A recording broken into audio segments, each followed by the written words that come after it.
Hello, this is Little Green Ghouls, and welcome back to Goosebumps Revisited, a series where I break down a classic Goosebumps book and the episode that goes along with it. I will also be totaling ups for Goosebumps cliches and classic moments. This week, I'm excited to visit Bad Hair Day. I remembered bits and pieces of this one as I was reading through it, mostly around what an obnoxious brat the younger sister Ginny is, but in what seems to be becoming a pattern with these books later in the series, just not a whole lot memorable happens in this story, and it's kinda boring. If you skipped this one, you wouldn't be missing that much. This 1996 cover is pretty great, despite the contents of the story. I think it's impressive that Jacob has managed to make a rabbit look off-putting because they're like one of the cutest creatures around. Although wait until you see some of the clips I gathered this week because there's some gross looking rabbits out there. I like the magic mist surrounding the rabbit, but as a kid I definitely interpret them as stink lines, like this rabbit had halitosis or something. It's still a cover I'm pretty fond of though. The 2005 slime border moves away from the goldish cover and onto blue and orange. Sometimes I think very little thought went to the color combos on these newer covers, but as you can tell, Jacob was always trying to not only pick colors that complement the picture, but were also unique to the series. These reprints just kind of choose repetitive color combinations, and they often don't even look that great with the picture.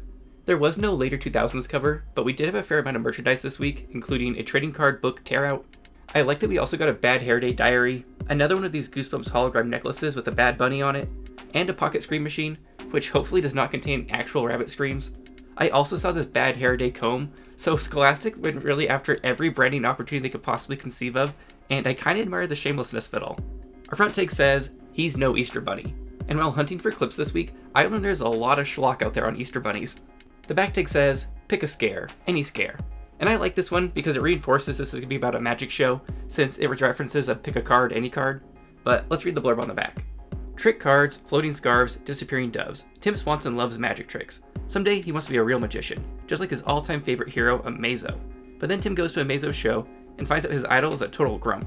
That's when Tim decides to steal his bag of tricks. Amazo's bag of secret tricks, scary tricks, the one with the multiplying red balls, and all those hissing snakes. Okay, let's start the summary. The book opens with our introduction to Tim Swanson, and he loves magic. He hopes to be a magician someday and is currently doing an impromptu performance in front of a gaggle of classmates. Tim is so into magic he's even figured out his stage name, Swanzo, but his friend Foz thinks that name sounds like a brand of laundry detergent. But with a name like Foz, I'm not sure he's one to talk. Tim successfully performs a card trick and is feeling pretty impressed with himself when his little sister Ginny arrives on the scene to shit all over that. Ginny is determined to spoil the trick, despite Tim's attempts to play her off as a funny assistant. We learn that Ginny is apparently adorable and everybody thinks she's a little angel, while poor Tim has the self-described hot dog nose. I think I'd rather be one of the ugly Stein bird children than a hot dog nose. Ginny bum rushes Tim and pulls out another deck of cards from his pocket, and thereby spoiling the trick. Tim starts to lose his audience, so he quickly pulls out another trick, the famous 2 metal rings you can slam together. But Ginny quickly thwarts this one too by showing how the rings work. Tim tries to wrestle the rings back, but in addition to being obnoxious, Ginny is a skilled martial artist and proceeds to give her brother a beatdown in front of all of his classmates. The crowd loves this, and then someone in the crowd even shouts, "Kick him again!" Tim is able to fend Ginny off by threatening to reveal who actually dented the refrigerator, because I guess this little goblin Ginny karate chopped the fridge when she learned they were out of ice cream. Ginny then ups the ante and threatens to paralyze her brother from the neck down if he dares to tattle on her. Ginny is rapidly making her way up the worst of the Goosebumps siblings list. While walking home with Foz, Tim concludes he just needs a better magic kit so he can be more like his magician idol, Amazo. Foz informs Tim that Amazo is doing a show at the Midnight Mansion, where magicians perform every night, because I guess this small town really likes its magic. They stop by Malik's magic shop to browse the new merchandise, even though Tim only has $5 to his name. Mr. Malik briefly scares the boys with a trick sword to the stomach, and I'm really shocked that this wasn't our opening clunky cliffhanger. Tim and Foz browse around the store while Mr. Malik tolerates their broke asses. They also discuss some alternative names to Swanzo, like Swanson the Magnificent or Tim the Destroyer, and I have to say I prefer the latter. Mr. Malik surprises the boys with 2 free tickets to Amazo's show for the next night. The only downside is the show's at 10 p.m. and it's a school night. I still operate with this mindset as an adult, like good luck getting me to go out past 10 p.m. on Monday through Thursday. Foz notices a guillotine in the corner and proceeds to chop off his hand in a chapter cliffhanger, but you already know this is just a prank, bro. But I was surprised that this prank was aimed at Mr. Malik and not Tim. I kinda feel like Mr. Malik would be aware of how his own fake guillotine works, but go off, kids. Mr. Malik closes up shop and Tim makes Foz promise to bring his sister's rabbit over after school tomorrow. And I can't say I would be down for offering up my pets to old Tim. Once at home, Tim sits down to dinner where his mom treats the family to this very relatable story. "I had a terrible day at work today," Mom grumbled, ripping into her chicken. She's a high school guidance counselor. First, Michael Lamb threatened to beat up another boy. His teacher yelled at him and he threatened to beat her up too. She sent him to my office. When I tried to talk to him, he said he'd beat me up. So I called his mother in, and she tried to beat me up. I had to call the police. My mom works at a middle school, so I've had dinner conversations just like this growing up. Anyways, Tim is trying his best to be extra helpful because he's trying to butter up his parents so he can go to the magic show tomorrow night. This doesn't go great for multiple reasons. The first being Ginny immediately invites herself as +1.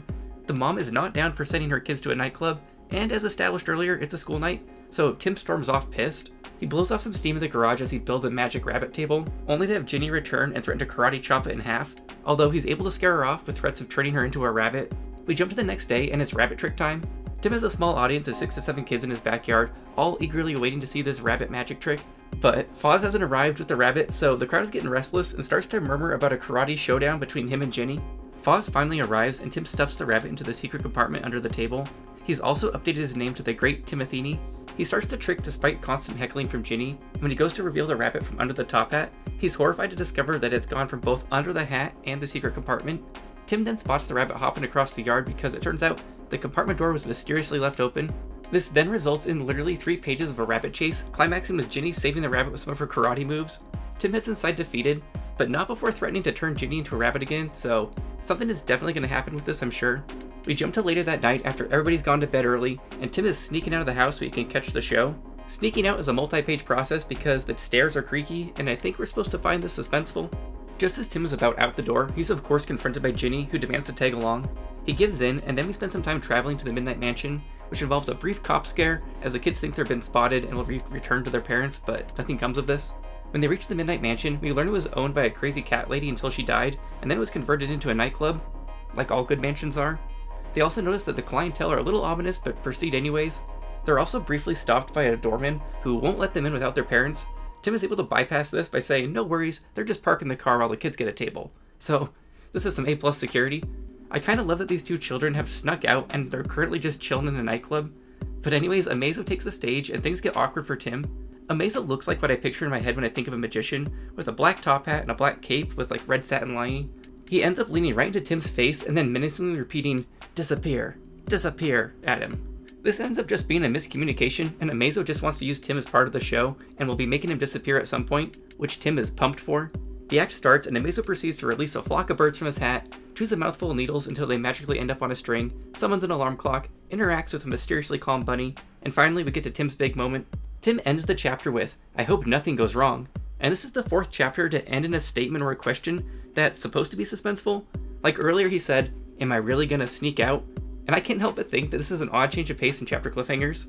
I've seen this in a few other books, and it makes me think one of the ghostwriters has their own style you can see creeping through. It's just extra noticeable in this book for some reason. Tim gets put into Mazo's box called the 5th Dimension Spinorama, which lives up to its name, and Tim is suddenly being whirled around very quickly. He ends the chapter with another question to himself. The box kept spinning and spinning. How will the trick work, I wondered? How will I disappear? What if he really sends me into another dimension? But that's just talk, I told myself. Magician talk to entertain the audience. Isn't it? While Tim's busy being a scaredy cat over a magic trick that he should be excited to be a part of, rather than afraid, he suddenly falls through the bottom of the box and slides down a chute. He lands on a tiny mattress in the dark, in a damp room, and it occurs to him that he's in the basement of the club. He waits patiently as he hears Amazo wrap up the show and the audience scuffle out the door. It becomes apparent everybody upstairs is gone, but he's still stuck in the basement, so he hops off the mattress to start to look for an exit. He reaches some stairs but freaks the fuck out when he realizes the door is locked, and he starts screaming for someone to come help him. Tim ends up shoulder ramming the door until the latch breaks and he's free. He finds himself in an empty hallway and starts exploring. He comes across Amazo's dressing room and decides to introduce himself and figure out why the hell no one let him out of the basement. He peeks into the room and sees a white rabbit hanging out on a couch and Amazo sitting directly across from it. He then abruptly has the door slammed in his face and is told, beat it, punk. Tim is in shock after having his idol rudely tell him to piss off, so in revenge, Tim grabs a bag of Amazo's magic tricks that just happen to be sitting in the hallway and he takes off with them. He races out of the building, and as he's taking off on his bike, he thinks he's been caught when he hears a voice aggressively tell him to stop. This just ends up being Ginny, because in the rush of thievery, he had forgotten all about his little sister, who's just been hanging out alone in a parking lot of a nightclub at midnight. Tim lies and says Amazo gave him this bag of tricks for being such a good sport, but Ginny becomes suspicious of this story when she spots 2 security guards running towards them. We then have this weird fake out to fill pages, where Ginny can't find her bike, so oh no, how are they going to escape? Only to find the bike in the parking lot where they left it. They make it home and Ginny immediately blackmails Tim into sharing the magic case with her. They end up agreeing to hide the magic case in the attic and not to look at it until Saturday when they both can enjoy it together. Tim goes to hide it in the attic, but can't resist a quick peek in. He opens the case slightly, only to have it blow up in his face in a chapter cliffhanger. He gathers himself up from the floor and investigates further to discover some sort of electronic chip that makes explosion sounds if you move it. So like a motion sensing speaker. I don't know why they went with an electronic chip. They literally had Goosebumps toys that were motion censored scream machines. He concludes that this was just to scare people out of the case and starts rummaging through it. So far it's just your usual magician shit like cards and stuff. He pulls out Amazo's jacket and quickly puts it on, only to regret this decision when he realizes there's a snake in the pocket. The snake plops to the floor and slithers into the dark, but then Tim realizes there's more than one snake. In fact, the jacket seems to be full of them. He's trying his best not to scream as he pulls off the jacket. He's soon surrounded by a pile of snakes and is contemplating waking his parents up for help when he notices they're no longer moving. He pokes one with his shoe and realizes they're all just rubber now. He decides to go to bed and tells himself he'll return the bag on Monday, after he's had the weekend to play around with the tricks a bit more. We jump to the next morning at the breakfast table, and Ginny blurts out that they snuck out to go to a nightclub as an act of revenge for Tim opening the bag without her. Lucky for Tim, his mom's doing the dishes and doesn't hear Ginny's confession. We then jump to Saturday, and the kids are finally free to play with the magic case. The parents go antiquing, and Tim invites Foz over to check out the case too. Foz and Ginny enter the attic with Tim and take a seat because Tim plans on putting on a magic show with materials he's never used before. He starts to define the ball trick as he shuffles 3 shells around on the table. This trick keeps failing as Ginny keeps finding the ball, but then it occurs to the kids that the shells are somehow generating an endless supply of little red balls as they cover the attic floor. Scary stuff. Tim ends up throwing the magic shells back into the case to stop the balls from appearing and moves on to his next trick. He throws on a top hat and produces a white dove almost immediately. Even Ginny's impressed with this one, but like with the balls, he can't stop birds from flying out of the hat. He opens the bag and pulls out a magic wand and discovers the red balls are still multiplying in there. He gets the wand and commands everything to stop, but this does nothing. Ginny then notices that the mechanical snakes have come back to life and all the kids flee the crowded attic with the magic case. They're now in the backyard and Tim still hasn't learned his lesson and opens the case for more tricks. Ginny is whining about being hungry when she spots a carrot in the pile of magic shit and quickly takes a bite out of it before Tim can stop her. Ginny then proceeds to turn into a rabbit. The carrot dropped to the grass. Ginny's nose twitched. Then she began to shrink. As she shrank, her hair turned from blonde to white. Her nose turned pink. White fur and whiskers sprouted from her face. She grew smaller, furrier, whiter. I don't believe it, Foz gasped. Your sister. She's a rabbit. Ginny sat on the grass, twitching her little pink nose. She stared at me with her rabbity eyes. She waved her little paws and made angry rabbity noises. They panic on what to do with Rabbit Girl and conclude maybe if she eats the carrot again, she'll turn back. She doesn't. He then tries out the magic wand again, and for a moment, it shakes like magic is gonna happen, but then scarves just shoot out of the end of it. Tim rummages through the bag some more until he finds a useful paper labeled instructions. Probably should have rooted through this bag a bit more thoroughly before doing all of this to start with Tim. Just as he's getting ready to read about the magic carrot, the wind blows and the instructions float away. This results in a chase very similar to the rabbit chase from earlier, right down to the paper ending up in the stream, except this time Ginny isn't there to save the day with some karate moves, and the instructions get washed away. This all reads like pages of filler. Tim decides he needs to go back to Amazo's for help, so Foz grabs the case while Tim picks up Ginny, and they head back to Midnight Mansion. Ginny bites Tim during this, just to reinforce that she still sucks, even in rabbit form. They reach Midnight Mansion, but are disappointed to find that it's closed. Probably because, you know, it's a nightclub. They try the back door and surprise it's open, so they head on in. Foz then has to stop by the kitchen and talk about eating some lemon meringue pie, because I forgot to mention earlier that he's fat, and you know how funny Stein thinks fat kids are. They make their way to the dressing room, but when they enter they find Amazo staring at the wall and not responding to them. Tim gets frustrated by blatantly being ignored. When he taps on Amazo's shoulder, he tips over onto the couch. This is where we learn Amazo is just a big wooden puppet like Pinocchio. Tim can't believe Amazo has been a puppet all this time, but Foz points out this could also just easily be a prop for a trick. They are all then startled by a gruff voice from the corner of the room telling them to get lost. They turn and spot the white rabbit from the show and it's talking to them. At least the cover makes a little bit more sense now. This rabbit is not friendly and keeps calling the kids stupid for not immediately understanding that the rabbit is actually Amazo himself because a powerful sorcerer turned him to a rabbit, obviously. The sorcerer, Frank, which the kids rightfully call out as an odd name for a sorcerer, and Amazo makes the same comment I did earlier about how kids named Foz shouldn't judge names. Amazo then needlessly elaborates on how he became a rabbit. The sorcerer turned him into one out of jealousy, so Amazo had the puppet made so he could continue his career as a magician. Amazo then lets the kids know there's nothing he can do to turn Ginny back into a human, which causes Tim to wail no like he's Luke Skywalker. But actually, Amazo just didn't get to finish his thought. He can't do anything to help because the magic will wear off on its own. Foz decides to take Ginny home before she turns back into a girl because he's very concerned about the logistics of 3 kids and only 2 bikes. Tim says he'll catch up because he wants to spend time talking to Amazo the rabbit. Once Ginny and Foz are gone, Amazo offers Tim to let him be part of the show, but considering there's only 2 pages left to go, this offer probably isn't great. We jump to present, and Tim is enjoying his time in the act as a rabbit, because when Amazo offered to let him join the act, he actually meant trade places with Amazo, so that's how this one ends. Tim is now Fluffy the rabbit and performing every night. Bad Hair Day got its own episode, and it's on par with the book. Our notable actor this week is going to be Tabitha Lupin, who played Ginny because we just saw her a few weeks ago in the episode Click, and she was a talking baby, and look who's talking now, so let's start the episode. This shop looks like it would contain some monster blood. Hey, Mr. Malik. Hey, what's new, Magoo? Foz is about to die. Hey. Don't touch that, okay? You can't just walk up to an... That guillotine has been bedazzled. Guillotine. That's right. Ooh. You see... Mr. Malik's tormenting these cheap kids. Move that lever over there. That'll lock the blade in place. No, not that one! What am I gonna do? What am I gonna do?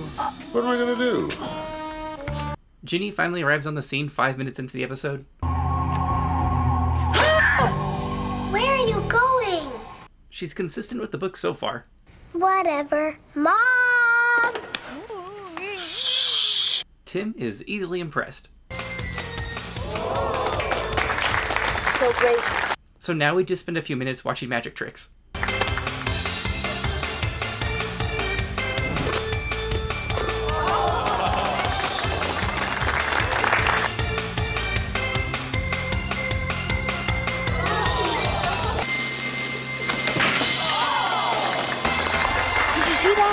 Oh, he said the title. What's the matter, buddy? Having a bad hair day?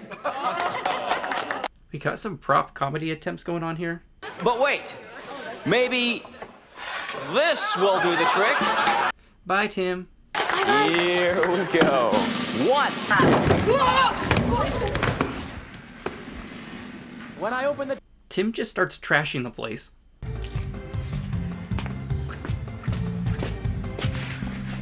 I changed my mind. He's the notable actor. The exit's down that way.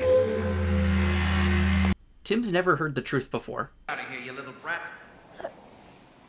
Are you calling me a brat? A brat and a thief. I love the Ginny jump scare. Where have you been? And another jump scare. We're just full of jump scares in this section. Instructions. It's fake. Oh, I see where this is going. You stand behind it. Magicians use it to make things disappear. I preferred the magic carrot. Ginny? So far, we just have minutes of this kid talking to a rabbit with a voiceover. Long story short, Ginny disappeared, and this is a rival wizard in bunny form. You want a sign? Go to the corner. It says stop. Ow! This rabbit doesn't seem trustworthy. Mazo went nuts. He stole the wand. In fact, he stole my entire act. We have to steal back my magic wand. Hey. The rabbit's dialogue is just lines like this, rapid fire. Close your mouth, kid. You're catching flies. Okay, so now what? I'm telling Mom. Let's get this wrapped up here. Up into the coffin. Hey! As long as... Hey, where's the rabbit? You didn't let him out, did you? He's very dangerous. You talked to him?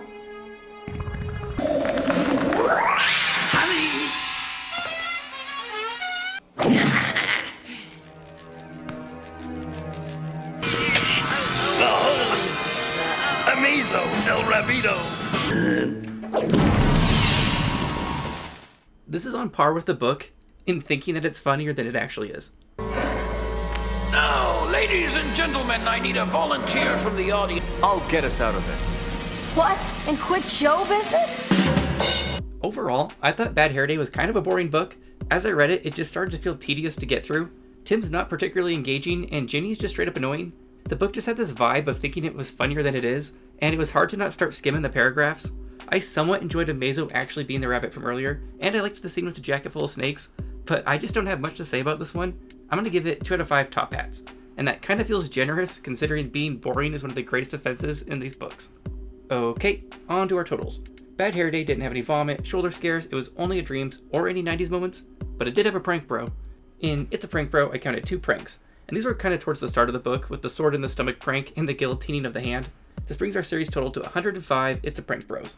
Asshole Victim returns this week with Ginny and Tim getting turned into rabbits, She was an asshole throughout this story, and the magic got her, although not permanently, but Tim learned a valuable lesson in stealing. This raises our total to 25 asshole victims. Bad Hair Day had a weird structure to it, but it still ended up with 8 chapter cliffhangers. This raises our Goosebumps total to 501. I would consider every chapter that ended in a weird self-directed question clunky, but I didn't count those as cliffhangers, so I have nothing to award this week. Shocker ending. Our big twist for this book was Tim gets tricked into becoming a bunny for a magic act. And at least he's happy. This brings our series total to 34. Well, that's it for Bad Hair Day. Considering how many comments I read saying they didn't like this book, I kind of expected to hate it more, but really it just ended up being kind of boring and pretty dumb. Next week we have Egg Monster from Mars, and I'm pretty excited for that one because I have positive feeling towards it, although these could just be because I liked the cover a lot as a kid. Let me know in the comments what you thought of Bad Hair Day. I'd be surprised to hear if people actually liked this one. Who do you consider the worst Goosebumps sibling? Are you into magic? Did you imagine a Mazo in rabbit form sounding like Gilbert Gottfried, or is that just a me thing? Also, what did you think of my rabbit horror clips this week? Anyways, as always, thanks again for watching, and make sure you subscribe for The pride, the love,